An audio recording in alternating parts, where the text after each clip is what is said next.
सिकंदराबाद की एक पुरानी तंग गली थी। उसी गली में शाहिद, अयान, सूफियान, असद, मुन्ना, साद, रेहान और रोहन रहते थे। दिन में गली बिल्कुल सामान्य लगती, बच्चों की आवाज़ें, दुकानों की चहल पहल। लेकिन जैसे ही रात के 12 बजते सब कुछ बदल जाता। अजीब साया। एक रात शाहिद की नींद अचानक खुली। बाहर स्ट्रीट लाइट टिमटिमा रही थी।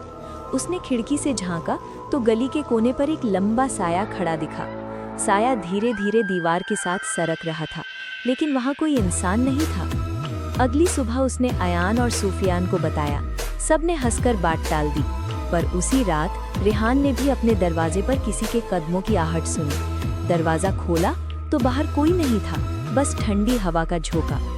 गली के आखिर में एक पुराना बंद पड़ा घर था। कहते थे कि वहां सालों पहले एक परिवार रहता था जो अचानक गायब हो गया। असद और मुन्ना ने हिम्मत करके तय किया कि सच पता लगाएंगे। साद और रोहन भी साथ हो लिए। रात 11 बजे सब उस घर के सामने पहुंचे। दरवाजा हल्का सा खुला था, जैसे कोई उनका इंतजार कर रहा हो। अंदर घुप अंधेरा। जैसे ही वे हॉल में पहुंचे, ऊपर की मंजिल से किसी के धीरे धीरे चलने की आवाज आई। ठक ठक ठक। ऊपर एक पुराना आईना टंगा था। जब सबने उसमें देखा तो आईने में उनके पीछे एक और चेहरा दिख रहा था, सफेद, बिना आंखों वाला। मुन्ना डर कर चिल्लाया। अचानक सारी लाइट्स बुझ गईं। कमरे में सिर्फ फुसफुसाने की आवाज गूंज रही थी। ये गली अब हमारी है। अगली सुबह गली में शांति थी, लेकिन पुराना घर फिर से बंद था, जैसे कभी खुला ही ना हो। उस दिन के बाद से शाहिद और उसके दोस्तों ने कभी उस घर का रुख नहीं किया। पर आज भी अगर आप सिकंदराबाद की उस गली से रात 12 बजे गुजरें, तो शायद आपको टिमटिमाती लाइट के नीचे कुछ साए चलते दिख जाएं। पर बात यही खत्म नहीं हुई। पुराने बंद घर वाली घटना के बाद गली में अजीब बातें और बढ़ गईं। रात को किसी के रोने की आवाज़, खाली छत पर दौड़ते कदम और दीवारों पर खुद ब खुद उभरते काले निशान। अयान, असद, मुन्ना, साद, रेहान और रोहन अब सच में डरने लगे थे। लेकिन शाहिद और सूफियान ने ठान लिया, डरेंगे नहीं, इस गली को बचाएंगे। असली शुरुआत। एक रात ठीक 12 बजे गली की सारी लाइट्स एक साथ बुझ गईं। हवा अचानक बर्फ जैसी ठंडी हो गई। पुराने घर की खिड़की अपने आप खुली और अंदर से वही फुसफुसाहट आई। एक एक करके सबको ले जाऊंगा। रेहान चीख पड़ा। तभी उसके पीछे काला साया उभरा। साया दीवार से निकलकर जमीन पर फैलने लगा, जैसे जिंदा हो। शाहिद ने तुरंत सबको पीछे किया।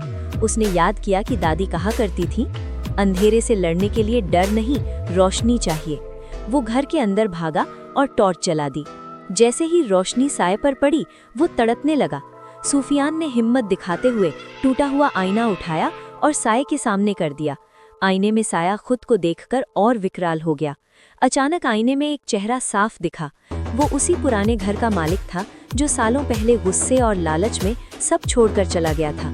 कहते हैं उसकी बुरी सोच ने उसे साया बना दिया। साया गरजा, ये गली मेरी है। शाहिद चिल्लाया, नहीं, ये हमारी गली है और हम इसे नहीं छोड़ेंगे। मुकाबला। सूफियान ने दीवार पर लगे पुराने दिए को जलाया। पूरा कमरा रोशनी से भर गया।